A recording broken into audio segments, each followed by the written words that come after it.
These are the lecture notes for Chapter 5, Section 2, Roots of American Democracy.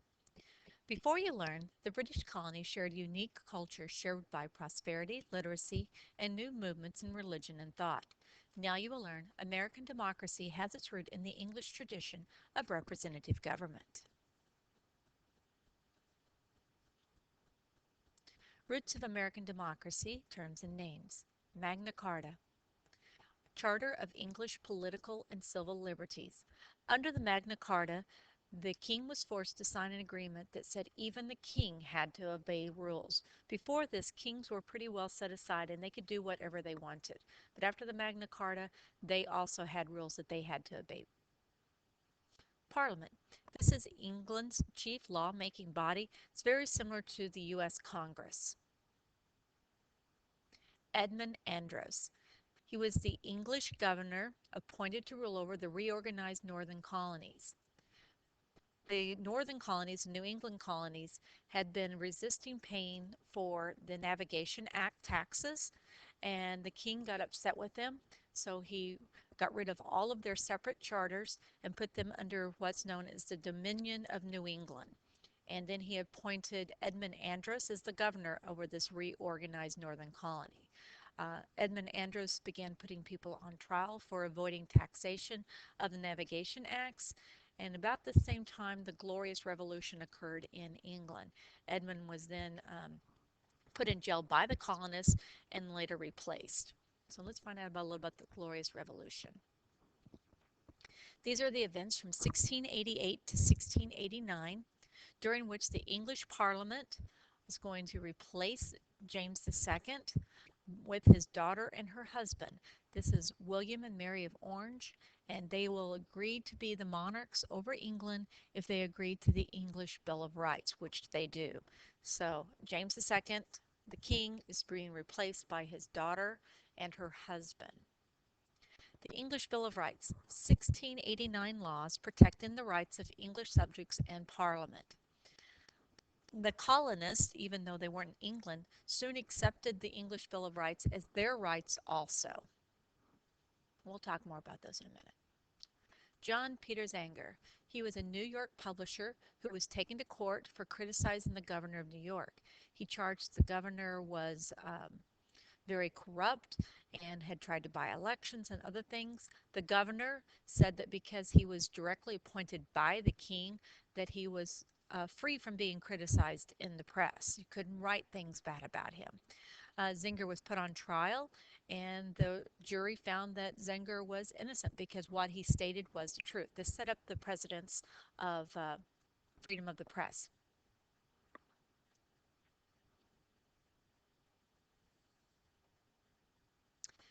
The rights of Englishmen. How were English rights strengthened over the centuries? Well, first we have the Magna Carta, which guaranteed political and civil rights of noblemen and freemen. The king could not tax without the consent of prominent men. So unless the legislature agreed that there needed to be a tax, there could not be a tax stated. And people chose their representatives based on voting rights. So elected representatives are the only ones who can tax. Really important when we start talking about taxation in the colonies. In the colonies, they had elected colonial assemblies that imposed taxes and managed the colonies. So the colonists did pay taxes, but they paid local taxes. They didn't believe that they should have to pay taxes to England because they had no representation in the parliament.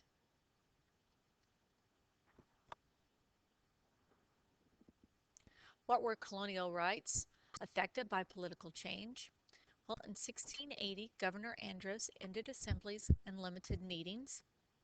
John Peter Zenger's trial established the principle of freedom of the press, and English rights were part of a colonial heritage. And that is not the what I was looking for. Hang on. Part of this heritage would be what is needed to put someone on trial. You couldn't just put someone on trial by official decree. You also had to have witnesses, and you also had a jury trial, and it had to be people of your same social status are the ones who would be your jury of your peers. The next question, what is Parliament and how is it set up? Parliament, again, was the legislative body in England. It is set up in two houses.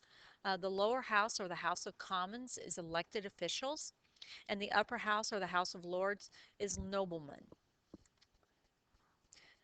The next question asks you to describe colonial governments, and you may draw pictures. So this is a drawing of the colonial governments. You have the British King or the Crown at the top, also Parliament. He appoints the royal governor, and then under him there's a council that is appointed by the governor. It's an advisory board to the governor. It also acts as the highest court in the colony.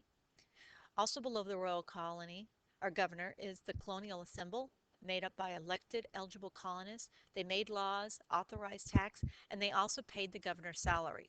So this kept the governor pretty well under control, that he couldn't just do anything because could only be paid by the colonial assembly. So they both had what we call powers. So he could dismiss the colonial assembly at any time. He also had final approval of the laws. So we'll talk more about how these laws work when we get to the Constitution.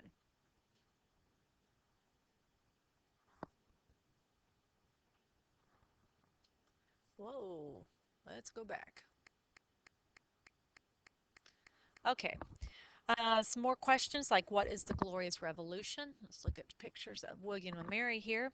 The Glorious Revolution is when King James began doing things that the Parliament was concerned about. He started taking on way too many powers, and so they decided that to get rid of King James, and they're going to bring in his daughter Mary and her husband William, and they are going to be allowed to become the new monarchs if they agree to the English Bill of Rights. And so that again is the Glorious Revolution. Number 8, what is salutary neglect? Let's see if I can get it here. All right, salutary neglect is the way that the king and parliament really weren't making a lot of rules that they enforced on the colonists, and it was kind of like leaving them alone in a useful way. So that's exactly what salutary neglect means, to leave alone in a helpful way. And the colonists got used to being very independent. And so when they started making stricter rules and enforcing them, the colonists are going to revolt. Number 9, how did the practice of freedom of the press begin in America? Again, that began with the John Peter Zenger trial, where he was unhappy with the governor of New York. He wrote about it in his newspaper and then was put on trial, and the jury found that he was innocent because he did say the truth. Let's see if I forgot any.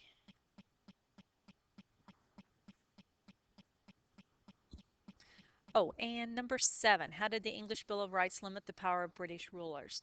Well, first of all, they could not cancel laws or impose taxes unless Parliament agreed. Had to hold free elections and frequent meetings with Parliament. Excessive fines and cruel punishments were forbidden. People had the right to complain to the king or queen or Parliament without being arrested. Many of these you're going to be seeing in the Constitution also.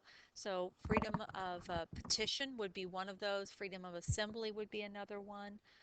So that the fact that the king cannot just do whatever he wanted. He had to listen to Parliament, and he had to have Parliament's agreement.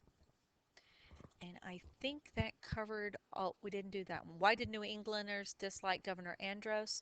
Because Governor Andros was enforcing the Navigation Acts, and he also was taking away their colonial assemblies, so they no longer had a voice in government. So that was number 5. All right, I think that's all. Thanks.